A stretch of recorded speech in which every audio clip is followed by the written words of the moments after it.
In choosing what to put in, I just really needed it to be relatable.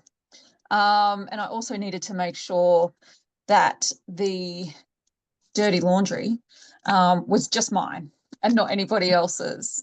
So in choosing, that's what I went for. My thought process was very much like, how will this impact other people? Will they be inspired? Will they see themselves in a positive way?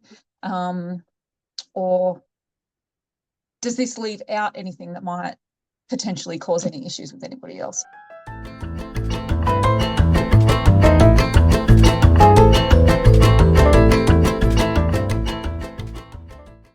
Hello, everybody, and welcome to Unfiltered Voices, the podcast that is all about busting the myth that self-published is second-rate. I'm Kelly Nissen. I'm an author coach and a self-published author, and I'll be talking to authors, illustrators, and other self-published industry professionals about their choices, their journeys, and everything in between. So stick around. Today on Unfiltered Voices, I'm joined by someone who is brand new to publishing, but absolutely not new to creativity. Jasmine Collins, writing as JJ Collins, is a 40-something creative from Sydney, where she lives with her much-loved husband and two equally adored cats. She has one gorgeous grown-up daughter, grew up just down the coast, and has always had a soft spot for anything artsy, crafty, or handmade. This chapter of her writing life, which quite literally started with a single chapter and two poems in Where the Light Finally Lands, marks her first official step into sharing her words with the world. Until now, her writing has lived quietly in notebooks and private folders, and her writing spans children's picture book ideas, horror for adults, memoir, personal narrative, and poetry. But by dipping her toe into the water with our multi-author book, she found something she wasn't expecting: the confidence and the hunger to keep going. So today we're going to be talking about what it's really like to put your work out publicly for the very first time. The nerves, the surprises, the learning curve, and the spark that happens when you realize, I can actually do this. Jasmine, welcome to Unfiltered Voices. Thanks, Kelly. Thanks for having me. Oh, an absolute pleasure. And I feel very lucky that you agreed to come on at very short notice as well. So let's get started with the questions. You contributed both poetry or two poems and a personal essay to our multi-author book that focuses on the real and raw stories from women aged 40 and above. Can you tell us a little bit about your contributions, and particularly how you decided which parts of your life experiences that you were ready to share? So honestly, I could have written a novel on the topic of things I wish I'd known, which was my small little chapter. So with this one, in choosing what to put in, I just really needed it to be relatable. And I also needed to make sure that the dirty laundry was just mine and not anybody else's. So in choosing, that's what I went for. My thought process was very much like, how will this impact other people? Will they be inspired? Also, will they see themselves in a positive way? Or does this leave out anything that might potentially cause any issues with anybody else? Because it is quite a personal story.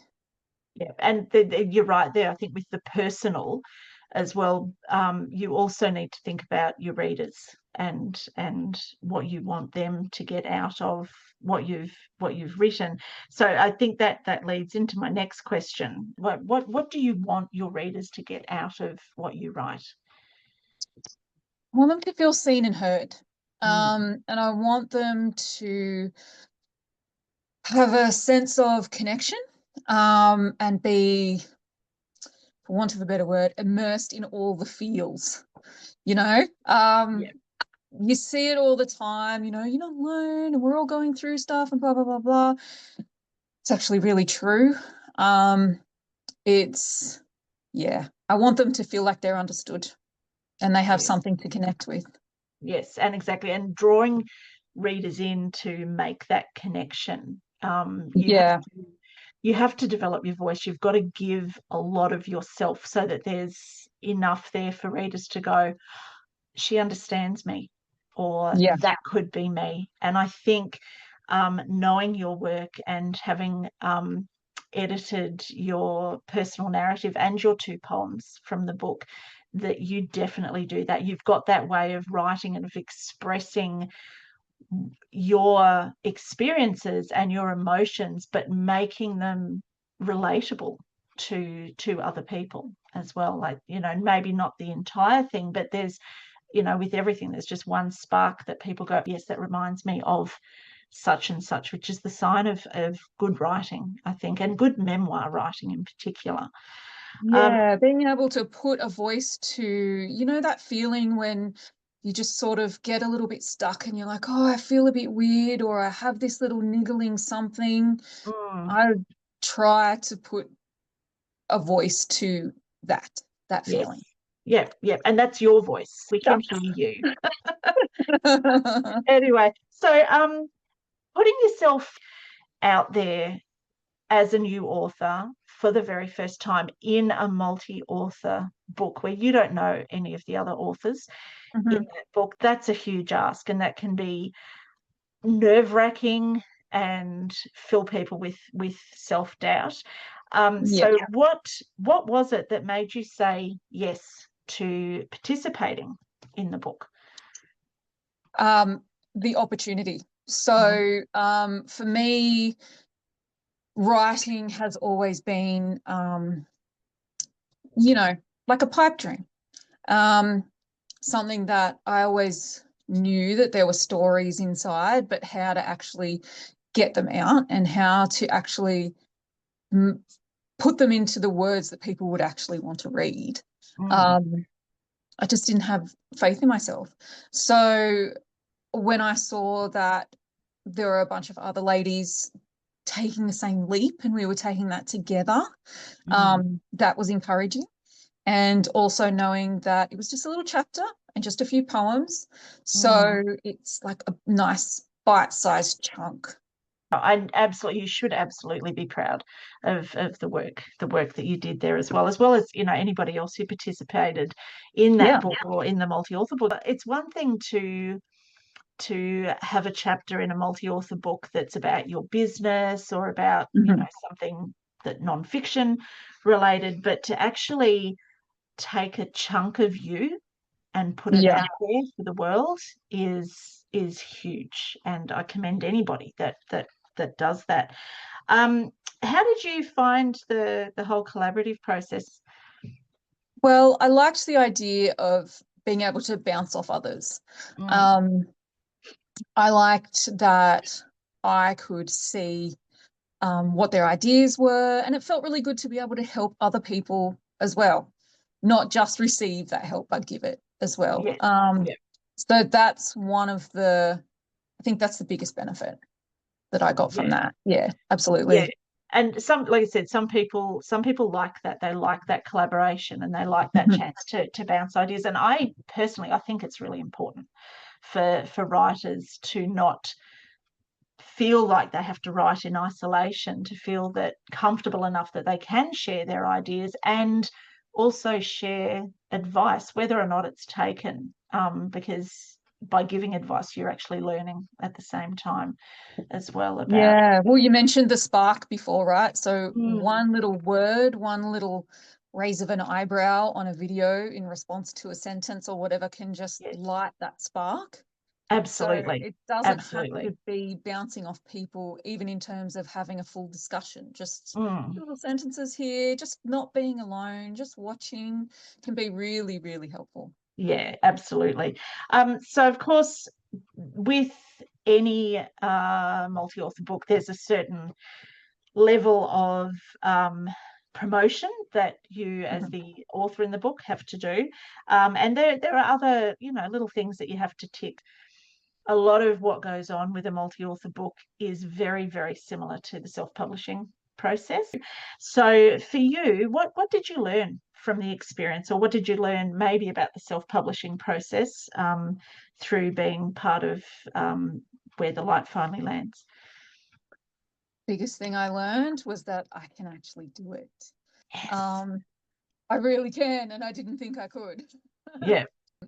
Social media has been amazing in just helping me promote and put it out there and helping me just sell books. I think I've made a bit more of an impact doing everything myself than I would have going down the traditional path. And I mean that in a way, in terms of just, this is the only way I know, right? Mm. I've never published a book the traditional way, but I feel like having that control and giving myself permission to just fly, just put it out there, just go nuts. Instagram, Facebook, link, business cards, all these sorts of things that at first I was a little bit hesitant to sort of jump in that way. And learning, forcing myself to do that has given me confidence. Really excited about learning all the back end stuff as well. Yeah. All those things that you're doing and that you've done are things that an author who author publishes or self-publishes has to do as well. But you've gone in feet first and you've just absolutely embraced the process. And I think that is starting to, reap those benefits in terms of your sales, because I think you've probably sold more books than any of us have, which goes, that stands as testament to your commitment, as well as your legwork, because self-publishing involves a lot of personal legwork once you've got the book in your hand. Just because you've got a book doesn't mean it's going to sell. And I think No, and I didn't you've write learned my that. portion to sit there and collect dust. So yeah, I think you've been very proactive, and I think that's, if anybody listening or watching this wants to have one key takeaway from this, if they're thinking of self-publishing, it's like, what, you actually have to be proactive with the self-promotion, even if it's uncomfortable, which I know it is for a lot of people. So was there anything that surprised you, though, that you didn't think, like either good or bad, that you didn't think would happen, that you just went, oh? Well, so the good thing that surprised me was the amount of support that I would receive from all that self-promotion. That's been fantastic. I didn't expect to need to order a second box of books to sell. Yeah. I thought if I can just sell the first box, then I'm happy with that. Yeah. And I don't think I've really found anything negative. I've made a few little mistakes along the way. Luckily, they haven't been too costly.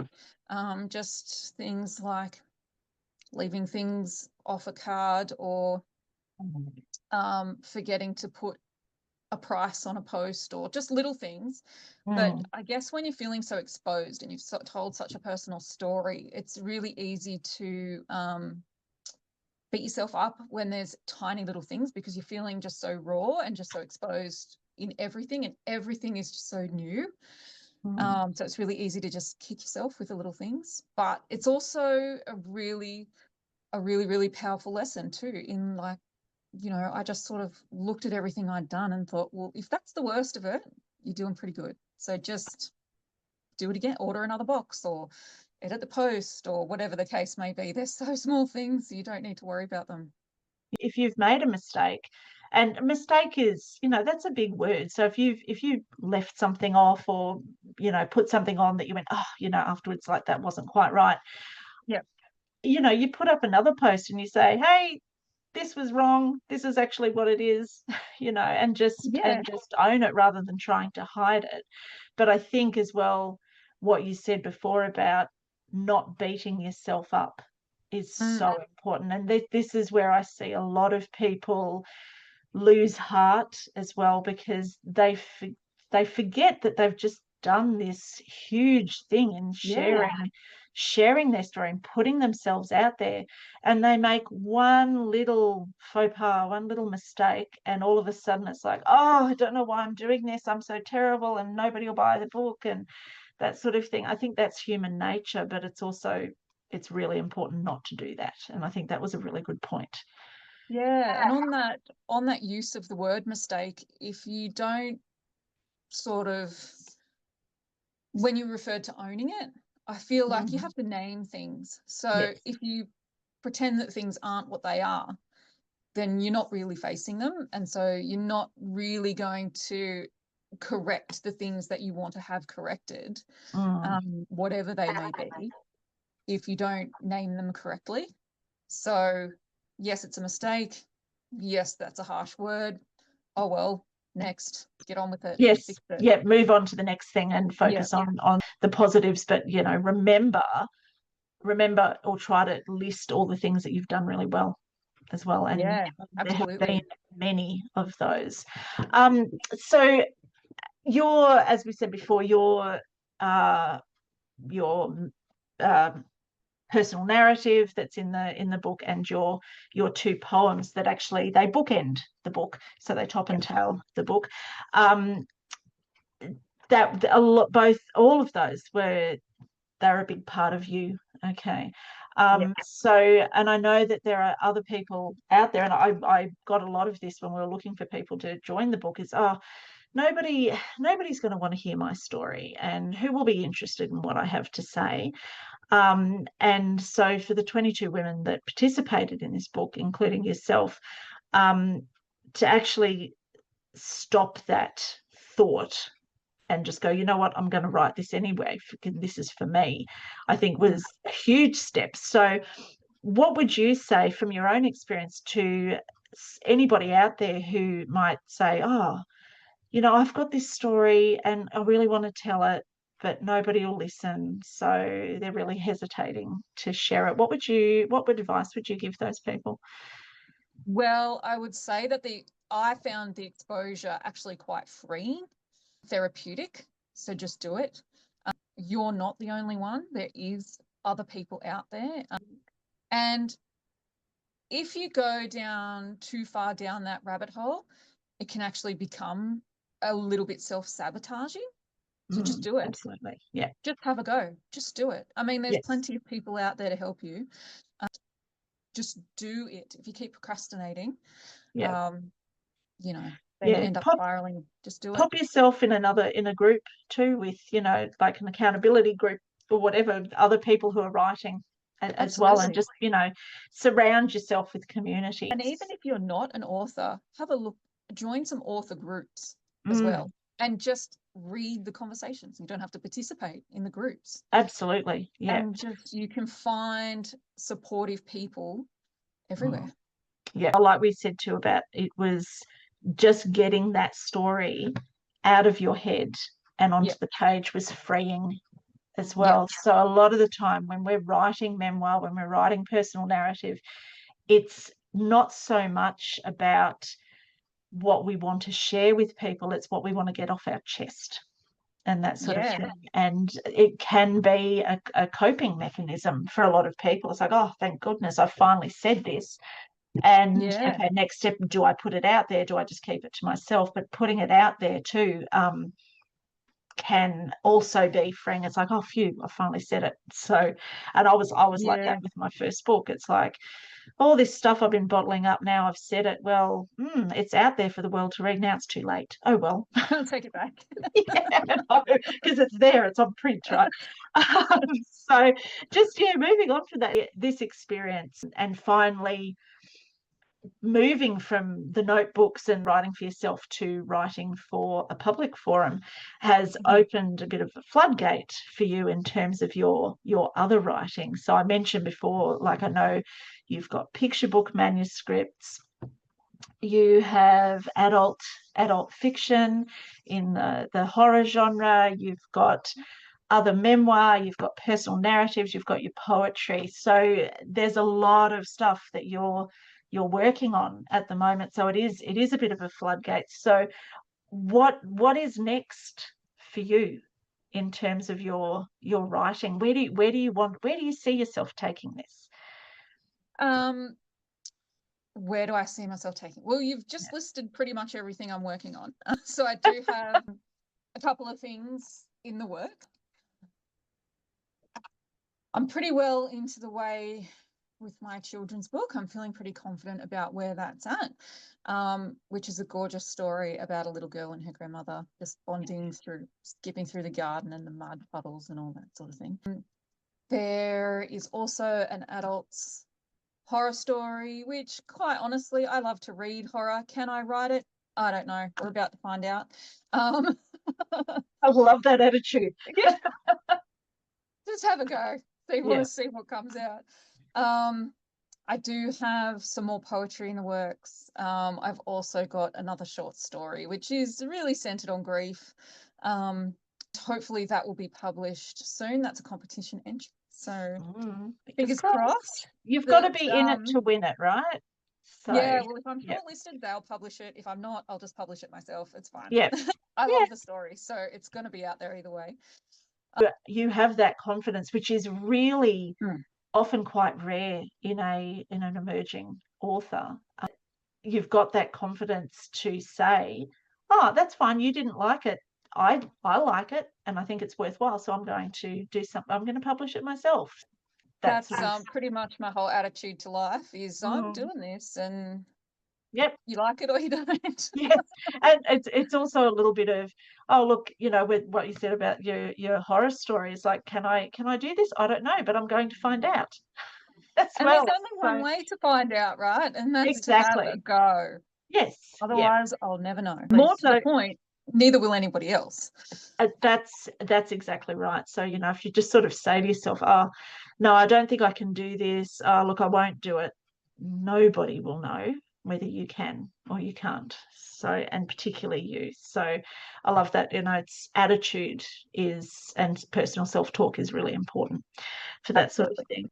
So in this podcast, I talk a lot to people who might have self-published 3 or 4 books and lots of others in the work. So to actually talk to you as very new, you've dipped your toe into the water with the multi-author book, and you've taken that experience and gone, I'm going to go further with this. This is really nice, and I think it's good for our listeners too to see. We're not only talking here to people who've been there, done that, and that sort of thing. Is like talking to people who our listeners can actually relate to. It's like, oh, I hadn't thought about doing that. I might give that a go. So thank you so much for agreeing to come on. And again, I think that's that confidence thing. It's like, oh yeah, I've done this. Yeah, I can talk about that. So, which is what you're all about, really. So before we go, can you just let listeners know where they can follow you? Because that's always a good thing, or where they can contact you about your writing and about your books and books to come, because they're going to need to know this, obviously, where they can keep buying more of JJ Collins books.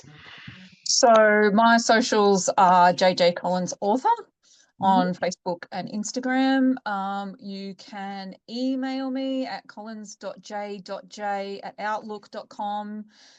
Awesome. Anyway, this has been fantastic, as I said. So thank you so much. And for listeners out there, get in touch with Jasmine. I know she's very open to talking about her process and just experiences and that sort of thing. And if you want to join a community, this is the one to join, I think. So thank you, Jasmine, for your time. Thanks, Kelly.